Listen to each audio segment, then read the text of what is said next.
Hello வணக்கம். இது உங்கள் சிவி ஜோன். ஸோ எல்லோரும் எப்படி இருக்கீங்க? இன்னைக்கு பார்த்தீங்கன்னா சூப்பரான 15வது வாரத்தோட 4வது நாளோட நைட் ஓட் ரிசல்ட் தான் பார்க்க போகிறோம். இப்போ வாங்க அந்த வீடியோக்குள்ளே போகலாம். அதுக்கு முன்னாடி பார்க்குற அனைவரும் மறக்காமல் சப்ஸ்கிரைப் பண்ணுங்கள். இன்னும் 3 நாள் தான் இருக்குது, அப்புறம் இந்த வாய்ப்பு உங்களுக்கு கிடைக்காது. ஸோ வாய்ப்பு இருக்கும்போது பயன்படுத்திக்கோங்க, தாழ்மையுடன் கேட்டுக்கொள்கிறேன். ஸோ அதுக்கு முன்னாடி உங்ககிட்ட ஒரு சில கேள்விகள். என்னென்னா, நேற்று நைட்டு வந்து ஆர்ஜே பிராவோ நம்ம விஷ்ணு கிட்ட வந்து ஒரு சூப்பரான விஷயத்தை ஷேர் பண்ணார். இது ரொம்ப ஒரு நல்ல மனசு இருக்கிறவங்களால மட்டும்தான் முடியும். என்னென்னா, ஐஷுவும் மாயாவும் என்னை வந்து செக் அவுட் பண்ணுறான், அதாவது கீழேருந்து மேலே ஒரு மாதிரி பார்க்குறான் அப்படின்னு சொன்ன விஷயத்த இவர் அன்றைக்கி கேட்காம விட்டதுனால சோஷியல் மீடியாவில் பயங்கரமான ஒரு பிரளயம் ஏற்பட்டுச்சு. அவரை கண்ணாமடான்னு கலாச்சாங்க. ஸோ அதை வந்து வெளியே அவர் பார்த்ததுமே அவருக்கு ரொம்ப கஷ்டமாயிடுச்சான். நம்ம இதை பண்ணியிருக்கணும் அப்படின்னு சொல்லிட்டு ரொம்ப வருத்தப்பட்டாராம். அதே மாதிரி நல்ல ஒரு சான்ஸை மிஸ் பண்ணிட்டோன்னு சொல்லிட்டு இது பண்ணியிருக்காரு. அந்த தப்பை நீ பண்ணிடாத அப்படின்னு வந்து விஷ்ணுவுக்கு வந்துட்டு நேற்று ஹாட் சீட்டுக்கு போனதுக்கு வந்துட்டு அட்வைஸ் பண்ணியிருந்தார். ஸோ உண்மையிலேயே சூப்பரான விஷயம். இதை வந்து புள்ளிகாங் முன்னாடி இதை சொல்லியிருந்தாருன்னா செம மாதம் இருந்திருக்கும். பட் எது எப்படியோ அவர் தப்பை வந்து அதை அக்செப்ட் பண்ணது நல்லா இருந்துச்சு. அதை பற்றி சொல்லுங்கள். ரெண்டாவது பார்த்தீங்கன்னா, மாயாவோட ஒரு கேவலமான பிளான் என்னென்னா, அர்ச்சனா கிட்ட சண்டை போட்டு அவங்கள தோக்கடிக்க முடியாது அப்படின்றது தெரியும், தெளிவாக தெரியும். ஏன்னா அவங்க அந்த அளவுக்கு வந்து புரட்டி எடுப்பாங்க. அப்படி இருக்கும்போது இவங்களை என்ன பண்ணலாம் அப்படின்னும் போது எமோஷனலாக பிளாக்மெயில் பண்ணலாம் அப்படின்ட்டு அவங்க கூட நட்பு பாராட்டுற மாதிரி தலைவி அது இதுன்னு சொல்லி பூர்ணிமா கூட சேர்ந்து அவங்களும் செம்மையாக ஜாலி பண்ணுற மாதிரி ஃபன் பண்ணுற மாதிரி பண்ணி பூர்ணிமா போன உடனே இவங்களை வந்து பக்கத்தில் படுக்க வச்சு தலையை நல்லா கோதி விட்டு, இந்த நிக்சன் வந்து பண்ணுவார் பாருங்க, அந்த மாதிரி நல்லா தடவி விட்டு இப்போ வந்துட்டு அந்த பொண்ணு வந்துட்டு மாயா மேலே ஒரு அன்பு வந்துருச்சு, ஃப்ரெண்ட்ஷிப் வேணும் அப்படின்னு. இப்போ வந்து என்ன பண்ணுறாங்க, கைட்டு விட ஆரம்பிச்சிட்டாங்க. ஏன்னா இந்த புள்ளிகாங் திரும்ப ரீஎன்ட்ரி கொடுத்து அவங்களுக்கு ஃபுல்ஃபில் ஆகிடுச்சு. இதுக்கு மேலே தேவையில்லை. அதாவது நம்ம பூர்ணிமா சொன்னாங்க பாருங்க, என்னை யூஸ் பண்ணிட்டு த்ரோ பண்ணிட்டு அந்த மாதிரி வந்து பண்ணுறாங்க. அதுலேயும் அவங்க பேசுகிற வார்த்தைகள்லாம் கேட்கும்போது நம்மளுக்கு ஏன் என்னை லவ் டார்ச்சர் பண்ணுற அப்படின்ற மாதிரியே கேட்குறாங்க. என்னடா இது எப்பா என்னம்மா பிளான். ஆனால் அதுக்கேற்ற மாதிரி இந்த அம்மா உட்காந்துட்டாங்க, என்னமோ உலகமே இடிஞ்சு விழுந்தா மாதிரி. அர்ச்சனா, ஏமா வெளியில் அவ்வளோ ஆதரவு இருக்குது, உனக்காக கப்பு காத்துட்ருக்கு, அதை முன்னோக்கி என்ன பண்ணுமோ அதை வேலையை பார்க்காம எனக்கு ஃப்ரெண்டு வேணும், பொறாண்டு வேணும்ட்டு ராஸ்கல் அப்படின்ற மாதிரி இருந்துச்சு. அதை பற்றி சொல்லுங்கள். மூணாவது பார்த்தீங்கன்னா, கூல் சுரேஷ் விக்ரமோட அப்பா அம்மாவை இப்படியா பேசுறது அப்படின்ற அளவுக்கு பயங்கரமாக வச்சு செஞ்சுட்டாரு. அதுக்கு காரணம் விக்ரமோட செயல்கள். இந்த மாதிரி பிள்ளைகளை பெற்ற, அதாவது நம்ம விசித்ரா சொன்னாங்க பாருங்க, உன்னை பெற்றாங்க பற்றி உங்கள் அம்மா அவங்கள சொல்லணும் அப்படின்னு விஷ்ணுவை கலாச்சிருப்பாங்க. அந்த விஷயங்கள் இப்போ வந்து விக்ரமுக்கு இவங்க சொல்லலாம். ஏன்னா விக்ரமுக்கு அவங்க அம்மாவும் அவங்க அப்பாவும் தங்கச்சியும் படித்து சொல்லி போனவர் திரும்பி உள்ளே வந்து நம்ம மாயாக்காலை தொட்டு வணங்கி அவங்கள பாத பூஜை பண்ணி அந்த தண்ணீரை எடுத்து டெய்லியும் வந்துட்டு தலைக்கு ஊற்றுறாரு, உடம்புக்கு ஊற்றுறாரு, குடிக்கிறதுக்கு யூஸ் பண்ணிக்கிறாரு. என்னையா நடக்குது அப்படின்ற மாதிரி இருக்குது. இந்த அளவுக்கு மானங்கட்டு போனோமா அப்படின்றது தான் என்னோடய கருத்து. ஏன்னா ரொம்ப ஒஸ்ட்டாக இருக்குது, ஒன்றும் சொல்கிறதுக்கு இல்லை. சரி, அதை பற்றி நீங்களும் உங்களோட கருத்தை சொல்லுங்கள். எவ்வளோ வன்மத்தோட காக்ரோச்சு, லூஸு டேஷு, கேனன் டேஷ், எவ்வளோ கெட்ட வார்த்தைகள். ஆனால் கொஞ்சம் கூட இதுவே இல்லைல்ல அப்படின்ற மாதிரி இருந்துச்சு. அதை பற்றி சொல்லுங்கள். வாங்க அந்த வீடியோக்குள்ளே போகலாம். அனலைசஸ் சொல்ல யார் டாப்பில் இருக்கா அப்படி பற்றினா, வேறு யாரும் இருக்கிறதுக்கு இப்போதைக்கு வாய்ப்பே கிடையாது, அர்ச்சனா மட்டும்தான். இவங்க எவ்வளோ ஓட்ஸ் வாங்கியிருக்காங்க அப்படி பார்த்தீங்கன்னா 2,55,879 ஓட்ஸ் வாங்கியிருக்காங்க. ஓட்டிங் பர்சன்டேஜ் பார்த்தீங்கன்னா 51.74. ஸோ அர்ச்சனாவோட கேம் உங்களுக்கே தெரியும், பயங்கரமான மாதம் வந்து போயிட்டுருக்கு.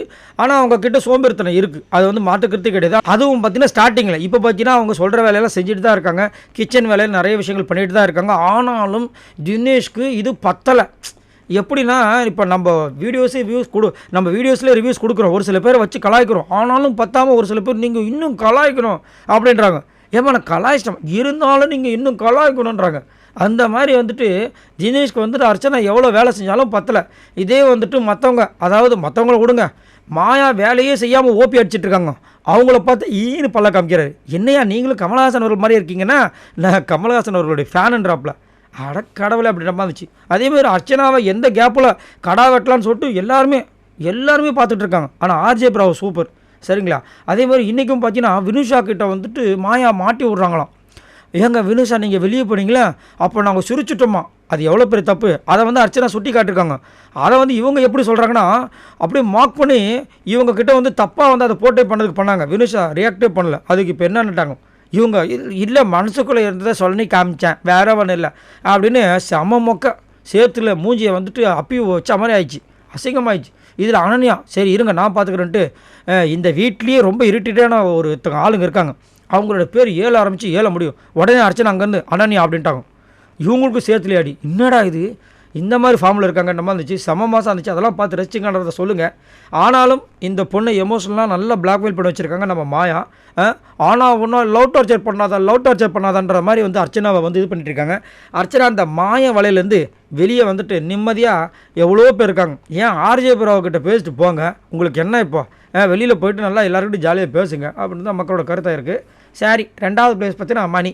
இவரால் ஓட்ஸ் வாங்கியிருக்காரு. அவரோட பார்த்தீங்கன்னா 78,604 ஓட்ஸ் வாங்கியிருக்காப்புல. ஓட்டிங் பர்சன்டேஜ் பார்த்தீங்கன்னா 15.89. ஸோ மணி நேற்று வந்துட்டு விஷ்ணு கூட சேர்ந்து இந்த கூல் சுரேஷ் கூட சேர்ந்து பண்ண அட்டுழியங்கள் அநியாயம், செம்ம சிரிப்பு. அதுவும் அந்த விக்ரமை வச்சு செய்கிறாங்க, டம்மி மிக்சன்றாங்க, என்னென்னமோ கலாய்க்கிறாங்க. அதுலேயும் கூல் சுரேஷ் அவங்க விக்ரமோட அம்மா அப்பாவுக்கு வந்துட்டு கலாய்க்கலான்னு ஒரு விஷயத்த சொல்லியிருந்தாப்புல. இந்த மாதிரி பிள்ளையை பெற்றதுக்கு அப்படின்னு சொல்லிட்டு நிறைய விஷயங்கள். அது எதுக்காக சொன்னாங்கன்னா, விஷ்ணுவையும் கூல் சுரேஷையும் அவங்க அம்மா வந்து பயங்கரமாக கலாய்ச்சிட்டு போனாங்க விக்ரம் கிட்ட வந்துட்டு அந்த ஃப்ரீ டாஸ்கில். அதனால் வந்துட்டு நீங்கள் இப்படி வந்துட்டு மிஸ் அண்டர்ஸ்டாண்டிங் பண்ணி மிரட்டிட்டு போயிட்டீங்க. ஆனால் அவங்க புள்ள பாருங்கள் இப்போ என்ன பண்ணிட்டு இருக்கான்னு பாருங்கள் அப்படின்னு சொல்லிட்டு பங்கமாக வச்சு செஞ்சுருந்தாங்க. இவருக்கு ஒரே சிரிப்பு தாங்கலை.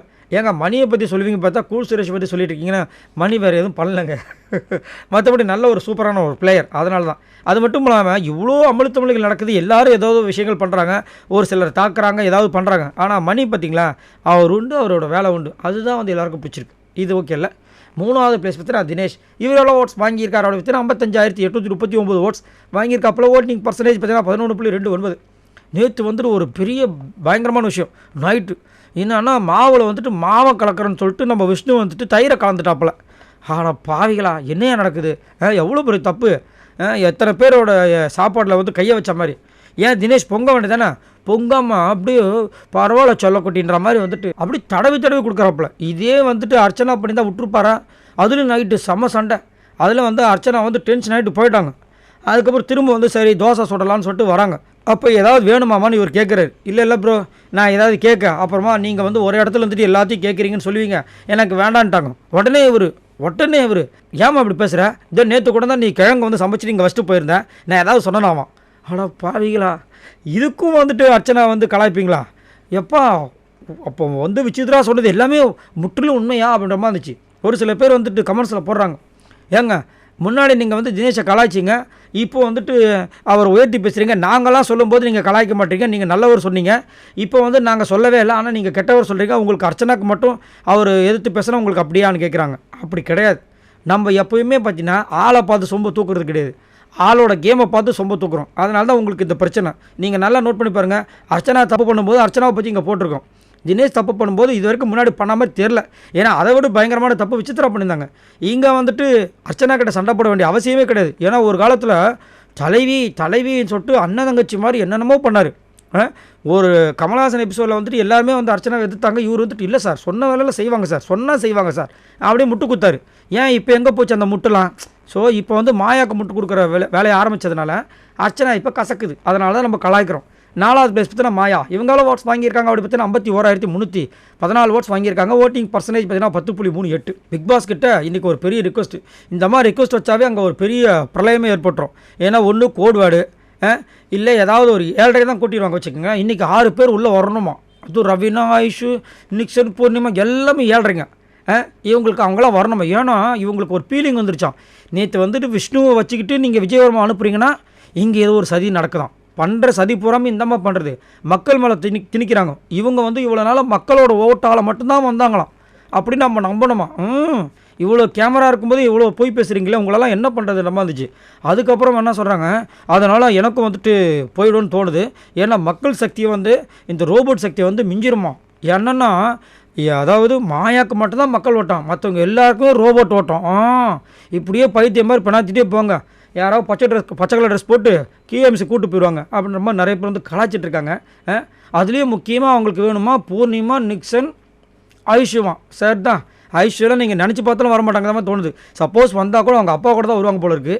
ரைட்டு. 5வது பிளேஸ் பார்த்தீங்கன்னா விஷ்ணு. இவரால் ஓட்ஸ் வாங்கியிருக்காரு. அப்படி பார்த்தீங்கன்னா 38,330 ஓட்ஸ் வாங்கியிருக்காப்புல. ஓட்டிங் பர்சன்டேஜ் பார்த்தீங்கன்னா 7.75. எனக்கு பொறுத்த வரைக்கும் விஷ்ணு ரொம்ப பாவம். ஏன் அப்படின்னா ஏதோ விஷயங்கள் பண்ணியிருக்காரு, தவறான விஷயங்கள் பண்ணியிருக்காரு, எல்லோரும் கலாச்சிருக்காரு, எல்லாம் பண்ணியிருக்காரு. ஆனால் மாயா கிட்ட இப்போ மாட்டினது ரொம்ப பெரிய பாவம் பண்ணிட்டார். எங்கே பார்த்தாலும் வச்சு செய்கிறாங்க. நேற்று ஒரு டாஸ்க்கு காலையில் கொடுக்குறாங்க. அந்த மார்னிங் ஆக்டிவிட்டியில் நீங்கள் இந்த பிக் பாஸ் முடிஞ்சோன்னு எங்கே போகிறீங்கன்னா அவர் ஊரை விட்டு ஓடுவாருன்றாங்க மாயா. இவர் செம்ம காண்டாயிட்டார். ஏம்மா கேட்ட கேள்வி அவருக்கு நான் சொல்லுவேன் எனக்கு விஷ்ணு பிடிக்கல. விஷ்ணுலாம் எப்படி சேவை வரான், ஒரு வாரமும் சேவை வர்றதுக்கு அவன்லாம் அசிங்கப்படணுன்றாங்க, அவமானம் பண்ணணுன்றாங்க, துக்கப்படணுன்றாங்க, துயரப்படணுன்றாங்க. இவர் காண்டாக்டர் மூஞ்ச பார்த்தே பாவமாக இருக்குது. குரல் வேறு மாறி போச்சு. இவர் நல்லா ஜாலியாக இருந்தானா குரல் வேறு மாதிரி இருக்கும், காண்டாக்டர்னா குரல் வேறு மாதிரி இருக்கும். அந்த குரலை வச்சு கண்டுபிடிச்சலாம் நீங்கள் காண்டா தானே இருக்கீங்க அப்படின்ற மாதிரி செம்ம காண்டாக இருந்துச்சு.